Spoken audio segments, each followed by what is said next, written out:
புதிய சாதனைகளை படைக்க முயற்சிக்கின்றன. இது குறித்து மதுரை சோசமுக சுந்தரம் தெரிவிக்கையில் மகிழ்ச்சி நாபாட்டுக்கு என்று கூறினார். சீனாவின் யுன்னான் மாநிலத்தின் பூலை கிராமத்தில் உள்ள உருளை கிழங்கு அயலிட்டு தளத்தில் ஒரு விவசாயிகள் வெற்றிய காலத்தில் இயந்திரங்களின் மூலம் உருளை கிழங்குகளை சுறுசுறுப்பாக அயலிட்டு கொண்டிருக்கின்றனர். இக்கிராமத்தில் நவீன பேரம் அறிவியல் மற்றும் தொழில்நுட்பங்கள் உருளை கிழங்கு தொழிலின் தரத்தை முன்னேற்றி வருகின்றன. இது குறித்து தொடர்பனோடு புதுப்பாளையம் SFM கூறுகையில் சிறந்த அறுபத்தை கிடைக்கப்படும் என்று பதிவு செய்திருந்தார். பெய்ஜிங்கில் உள்ள பல்வேறு பணிகள் பூங்காக்கள் அண்மையில் பொதுமக்களுக்கு திறந்து வைக்கப்பட்டுள்ளன. பொதுமக்களும் பயணிகளும் இப்பூங்காக்களில் குளிர்கால மகிழ்ச்சியை அனுபவிக்கின்றனர். இது குறித்து தொடர்பனோடு புதுப்பாளையம் SFM தெரிவிக்கையில் பெய்ஜிங்கில் நடைபெற்ற குளிர்கால ஒலிம்பிக் விளையாட்டு போட்டிகளுக்கு பிறகு பனி விளையாட்டுகளின் மீது பொதுமக்களின் ஆர்வம் அதிகரித்திருப்பது பாராட்டுக்குரியது என்று பதிவு செய்திருந்தார்.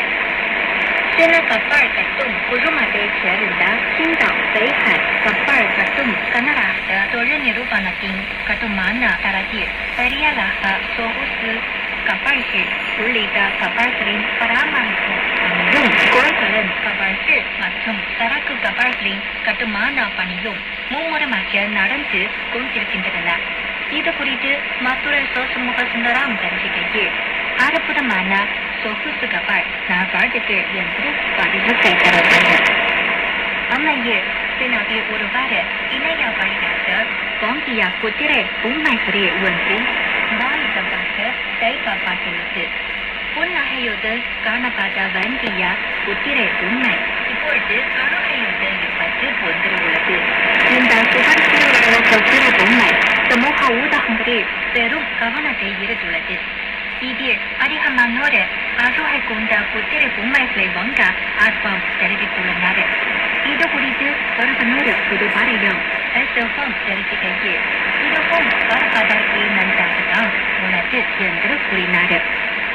புத்தாண்டை வரவேற்பதற்கான தேசிய இன நடன பரிமாற்ற நிகழ்வு ஜனவரி 13ஆம் நாள் குவாங்சிஜுவான் தன்னாட்சி பிரதேசத்தின் சீதோங் கிராமத்தில் நடத்தப்பட்டது.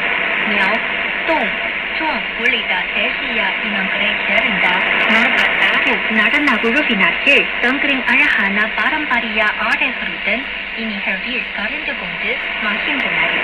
இது குறித்து தொடர்பனோடு புதுப்பாளையம் SFM தனது பதிவில் சீனாவின் சிறுபான்மை தேசிய இனங்கள் தங்களின் பாரம்பரிய ஆடை மற்றும் ஆபரணங்களை அணிவதில் ஆர்வமும் கவனமும் பாராட்டுக்குரியது என்று தெரிவித்திருந்தார்.